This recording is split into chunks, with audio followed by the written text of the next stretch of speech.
नमस्कार बच्चों, आप सभी का स्वागत है मेरे चैनल आकाश मैथ्स क्लासेस में। और आज मैं कक्षा 10 के लिए दो चर वाले रैखिक समीकरण युग्म से विलोपन विधि अर्थात जिसे हम क्या बोलते हैं इंग्लिश में एलिमिनेशन मेथड लाया हूँ कि किस प्रकार हम प्रश्नों को एलिमिनेशन मेथड से सॉल्व करते हैं। तो चलिए बच्चों, ज़्यादा समय न लेते हुए इस प्रश्न को हल करते हैं। ये उदाहरण 11 है, एग्जाम्पल है। तो अगर आप मेरे चैनल पर नए हों आकाश मैथ्स क्लासेस पर, तो मेरे चैनल को सब्सक्राइब करना मत भूलिएगा। तो चलिए बच्चों, सबसे पहले तो हम करते हैं, हमारे पास है प्रश्न दिया हुआ है। तो पहले तो आपको यह पता होना चाहिए कि विलोपन विधि होती क्या है।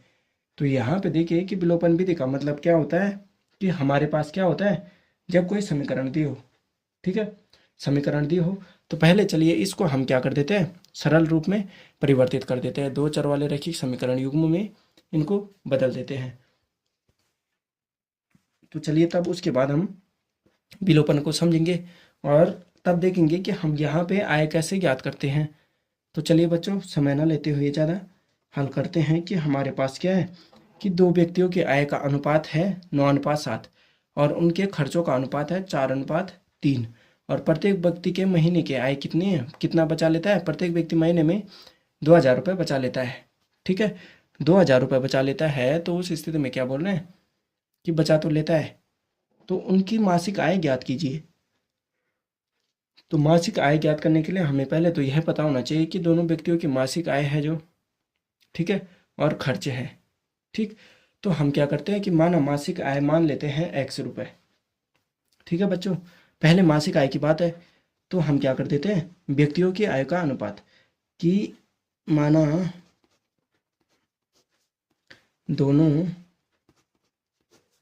व्यक्तियों की मासिक आय, मासिक आय मानते हैं हम X रुपये। ठीक है बच्चों, X रुपये। ठीक है, पहली स्थिति हो गई ये। फिर दूसरे में मान लेते हैं कि माना दोनों की, ठीक है, एक तो मासिक आय है। अब देखो वहां पे मासिक आय के बाद खर्चों की बात है, तो दोनों व्यक्तियों की खर्चों का हिसाब, या हम बोलते हैं, ठीक है चलो कोई नहीं, हिसाब लेते हैं हम, हिसाबे ले लेते हैं कि क्या हो जाएगा Y रुपये। ठीक है, तो हमने क्या लिया है कि दोनों व्यक्तियों की मासिक आय X रुपये हो गई और खर्चों का लिया है हमने Y रुपये। तो हमारे पास क्या दिया है कि दोनों व्यक्तियों की मासिक आय क्रमशः कितनी है, 9:7 है। तो आय बराबर क्या हो जाएगा, देखिए यहाँ पे पहला टॉपिक क्या बन जाएगा कि मासिक आय। ठीक बच्चों, मासिक आय बराबर कितना हो जाएगा, आय बराबर हो जाएगा कि 9:7 है। ठीक, तो इसको हम क्या कर सकते हैं, 9x और 7y के रूप में बदल सकते हैं। ठीक, फिर मासिक आय के बाद दूसरा क्या हो जाएगा, मासिक खर्चे। ठीक है बच्चों, क्या हो जाएगा, मासिक खर्चे। तो मासिक खर्चे बराबर कितना हो जाएगा, कितना है हमारे पास दिया हुआ, 4:3।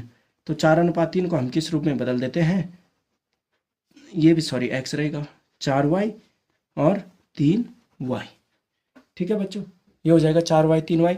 तो हमारे पास समीकरण क्या बन जाएगी, समीकरण हमारे पास बनेगी कि 9x पहले आएगा, ठीक है, उसमें से जो मासिक आय थी उसमें से उसने कितने खर्च कर दिए, 4y खर्च किए, तो उसने कितने की कमाई की, 2,000 रुपये की।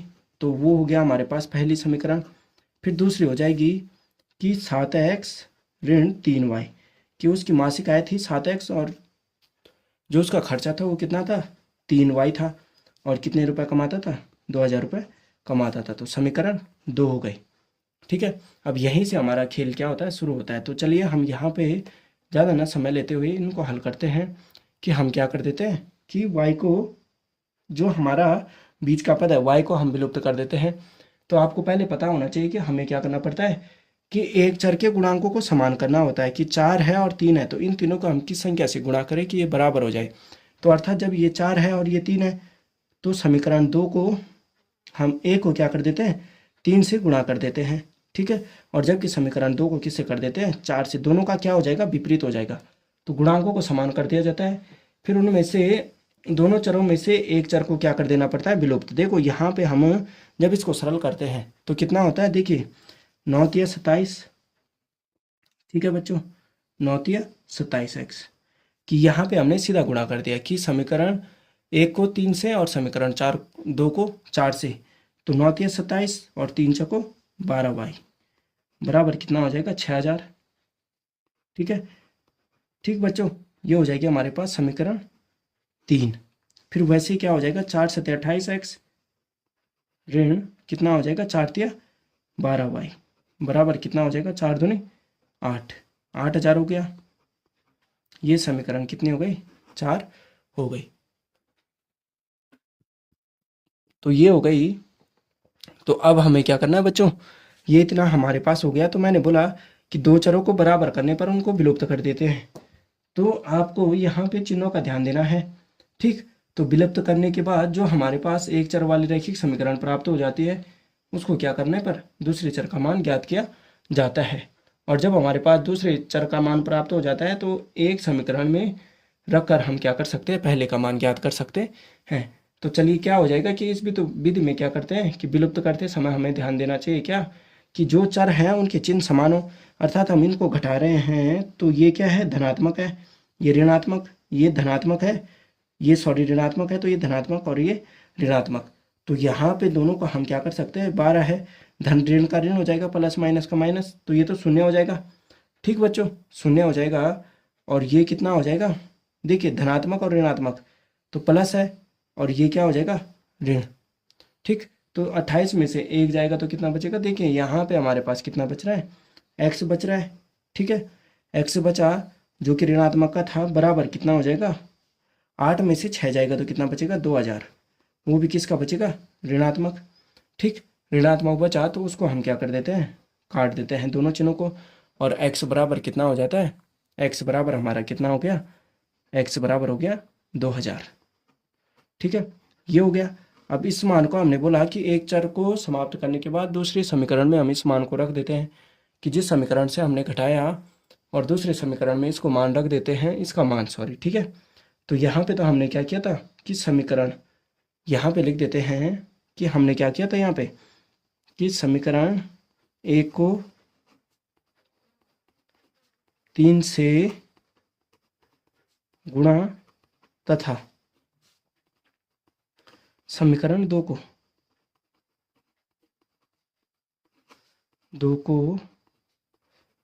4 से गुणा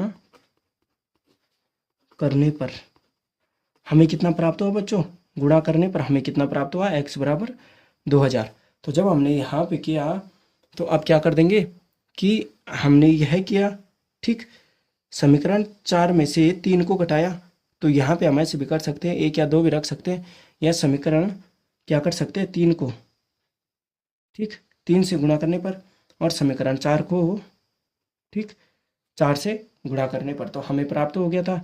ठीक, तो x का मान हो गया। तो अब हम क्या कर देंगे कि समीकरण, ठीक है बच्चों, 2 में से हमने 1 को घटाया, तो समीकरण 1 में x का मान रखने पर, x का मान रखने पर, तो x का मान रखने पर कितना हो जाएगा, देखिए x का मान रखने पर हमारे पास हो जाएगा कि हम क्या कर देंगे, समीकरण 1 क्या है हमारे पास बच्चों, ये थी हमारे पास 9x ऋण 4y, ठीक, बराबर कितना हो गया, 2000, 2000 हो गया, समीकरण 1 थी।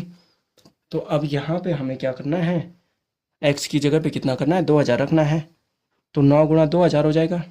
ठीक है ना बच्चों, तो 9 गुणे 2000 ऋण 4y बराबर है 2000। ठीक, तो 2000 है, तो 9 दूनी 18000 हो गया। ठीक है बच्चों, यही तो होगा। तो हम क्या कर सकते हैं कि 9 एकम 9 और 9 दूनी 18000, ठीक है, 18000 हो गया। तो 18000 होने के बाद, ठीक, ऋण 4y है बराबर है 2000, तो कितना हो जाएगा, देखिए यहाँ पे हो गया हमारा प्रश्न होने वाला है कि 18000 है तो ऋण 4y बराबर है 2000, और ये धनात्मक का है तो ऋणात्मक हो जाएगा 18000, तो कितना हो जाएगा बच्चों, ऋण 4y बराबर 18 में से 2 जाएगा तो कितना बचेगा, ऋण 16,000। ठीक है, 16,000 होगा। तो उस स्थिति में हम क्या कर देंगे, 16,000 होने पर, ठीक, 16,000 होने पर ऋण y बराबर कितना हो जाएगा, y बराबर हो जाएगा 16,000 बटे 4। ठीक, ये भी ऋण का था, ये भी ऋण, तो ये हो गया धनात्मक। ठीक है, तो 4 चको 16, तो ये कितना हो जाएगा, y बराबर 4,000।